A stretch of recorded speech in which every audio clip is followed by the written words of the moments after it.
Doctor Mohammad इस्लाम फिर हाजिर हूँ एक नए टॉपिक के साथ जो है हमारा electric intensity due to oppositely charged plates. तो ये भी बेसिकली क्या है, गाउस लॉ की थर्ड एप्लीकेशन है। तो इसमें हमें क्या करना है, ऑपोजिट चार्ज प्लेट के दरमियान इलेक्ट्रिक इंटेंसिटी क्या करनी है, फाइंड आउट करनी है। ठीक हो गया। तो उसके लिए हम फर्स्ट करते हैं, हमारे पास दो पैरेलल प्लेट्स हमने ले ली जिन पे ऑपोजिट चार्ज है। अपर प्लेट पर पॉजिटिव चार्ज है, लोअर प्लेट पर क्या है, नेगेटिव चार्ज है। दोनों चार्जेस यूनिफॉर्मली डिस्ट्रीब्यूटेड हैं लेकिन इनर सरफेस की तरफ, यानी दोनों चार्जेस तो हैं लेकिन किस साइड पर हैं, इनर सरफेस पर हैं। ठीक है। अच्छा, अब इलेक्ट्रिक फील्ड लाइंस जो है आपके पास वो जनरेट हो रही है inner surface of positive charge से जनरेट हो रही है और कहां जा रही है, नेगेटिव चार्ज की तरफ। ठीक हो गया। अच्छा, हमने क्या करना है, जिसकी इलेक्ट्रिक इंटेंसिटी मालूम करनी है तो हमने चार स्टेप पढ़े थे। उसके सबसे पहले क्या करते हैं, हम लोग इसकी गाउसियन सरफेस बनाते हैं। तो गाउसियन सरफेस हम कैसे बनाएंगे, गाउसियन सरफेस हम क्या करेंगे, एक हॉलो बॉक्स की शक्ल में लेते हैं। एक हॉलो बॉक्स की शक्ल में हमने क्या कर लिया है, एक ये गाउसियन सरफेस हमने ले लिया। ये गाउसियन सरफेस है। गाउसियन सरफेस इस तरह ली है, ये हॉलो बॉक्स है डब्बे की शक्ल में। ये इस तरह है कि जो अपर टॉप है इसका, यानी हॉलो बॉक्स का अपर टॉप जो है वो अपर प्लेट के अंदर है और जो बॉटम है वो स्पेस में है। बाकी ये दो इसकी साइडें होंगी आपके पास। ठीक हो गया। तो अब आपका हॉलो बॉक्स है, इसकी कितनी साइडें नजर आ रही हैं आपको, चार। अब अगर जरा गौर करें, मैंने कहा था कि जो बॉक्स होता है आपके पास, ये देखिए ये आपके पास क्या है, एक बॉक्स है। ठीक है, हॉलो बॉक्स है। तो इसके क्या है, आपके पास चार सरफेस नजर आ रही है। एक ये वाली अपर वाली, एक ये साइड होगी, एक ये साइड और एक ये साइड। तो हमने बात की थी जो वेक्टर एरिया होता है वो सरफेस के क्या होता है, हमेशा परपेंडिकुलर। तो इसका वेक्टर एरिया क्या होगा, इसके परपेंडिकुलर। अब जरा फील्ड लाइन देखें वो कहां है, नीचे की तरफ। एक वेक्टर एरिया क्या है, इसके परपेंडिकुलर। तो फील्ड लाइंस और वेक्टर एरिया के दरमियान जो एंगल बन रहा है वो कितना बन रहा है, 90। तो इस साइड के लिए एंगल कितना बन रहा है, 90। सिमिलर इस साइड पे देखें, इस साइड पे ये इसका वेक्टर एरिया क्या है, परपेंडिकुलर। यहां परपेंडिकुलर है, फील्ड लाइन कहां है आपके पास, नीचे की तरफ। तो यहां भी एंगल कितना बनेगा, 90 बन जाएगा आपके पास। ठीक हो गया। यानी इधर भी एंगल आपके पास क्या बन रहा है, 90 का, और इस साइड पे भी आपके पास एंगल क्या बन जाएगा, 90 का। ठीक हो गया।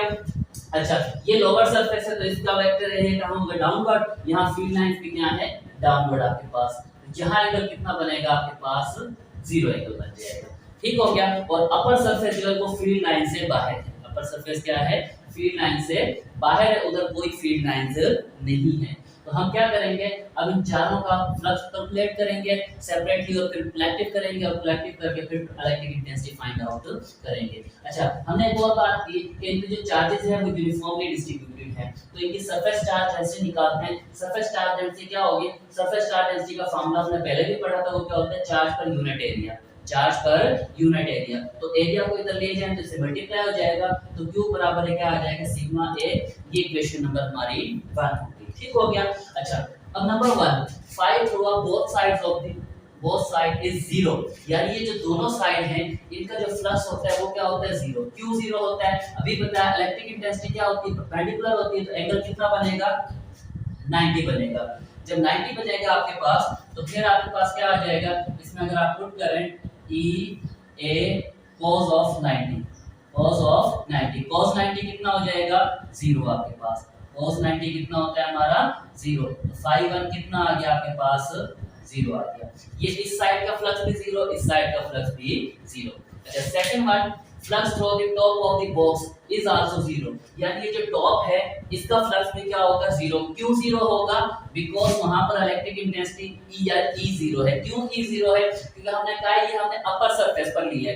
वहां पर देखें आपके पास कोई फील्ड लाइन नजर नहीं आ रही, तो वहां पर E क्या होगा, 0। तो phi 2 बराबर है E डॉट A। जब खोलेंगे तो ये क्या बन जाएगा आपके पास, E A cos of theta.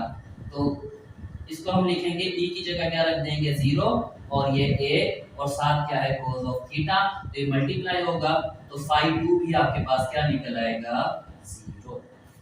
ठीक हो गया।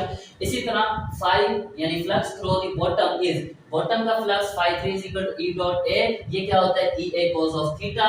तो अब देखें डाउन में क्या है, वेक्टर एरिया भी नीचे की तरफ और फील्ड लाइंस भी नीचे की तरफ। तो एंगल कितना बनेगा यहाँ पर, 0। जब एंगल 0 बनेगा तो हमारे पास फ्लक्स इज इक्वल टू क्या आ जाएगा, E A cos of 0। और cos 0 हमें पता है वो कितना होता है हमारा, 1 होता है। तो ये क्या आ जाएगा आपके पास, phi 3 ई ए आ जाएगा। फाई 3 हमारे पास कितना आ गया, ई ए आपके पास निकल आया।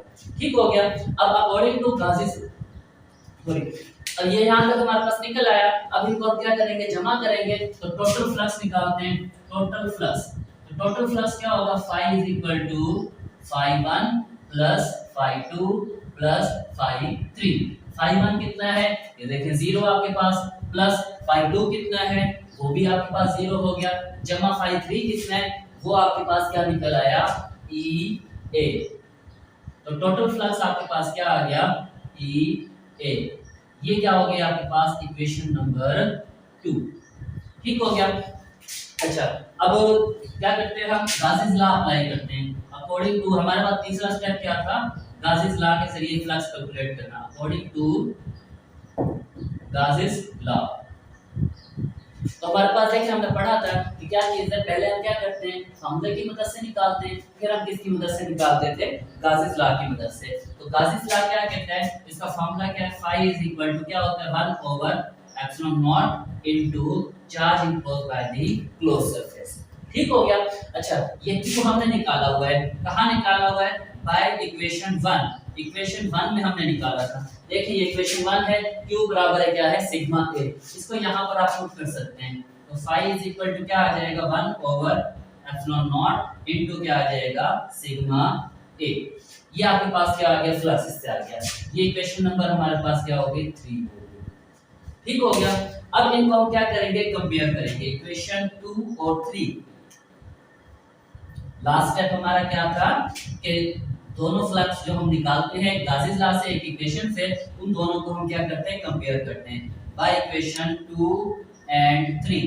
2 और 3 हमें क्या बताता है कि देखें, तो इसकी जगह हम इसको पुट कर देते हैं। देखें ये क्या है, आपके पास गासिस लॉ का फार्मूला क्या था, 1 over epsilon not into sigma A। और जबकि इधर फ्लक्स है, इसकी जगह हम क्या लिख सकते हैं, हम यहाँ लिख देंगे ई ए।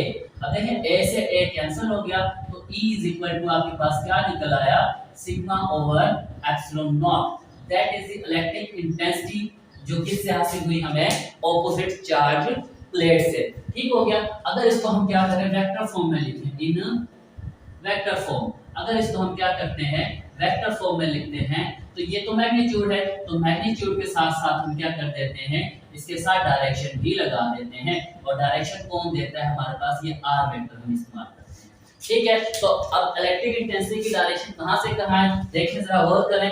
ये पॉजिटिव चार्ज है, फील्ड लाइंस कहां जा रही हैं, डाउनवर्ड जा रही हैं, यानी पॉजिटिव से नेगेटिव। तो इलेक्ट्रिक इंटेंसिटी की सिमत भी कहां है, आपके पास डायरेक्शन पॉजिटिव से नेगेटिव हो गया। ठीक है। अच्छा, अब इसके किसी भी पॉइंट पे हम क्या करें, अगर यूनिट पॉजिटिव चार्ज रखें, तो हमें क्या नजर आएगा कि देखें जो पॉजिटिव प्लेट है वो पॉजिटिव चार्ज को क्या करेगी, रिपेल, जबकि नेगेटिव चार्ज क्या करेंगे, अट्रैक्ट करेंगे। तो हर पॉइंट पे आपके पास क्या होगा, इलेक्ट्रिक इंटेंसिटी की डायरेक्शन क्या होगी, सेम होगी आपके पास। ठीक हो गया। तो ये तो था हमारा आज का टॉपिक। ओके, अल्लाह हाफिज।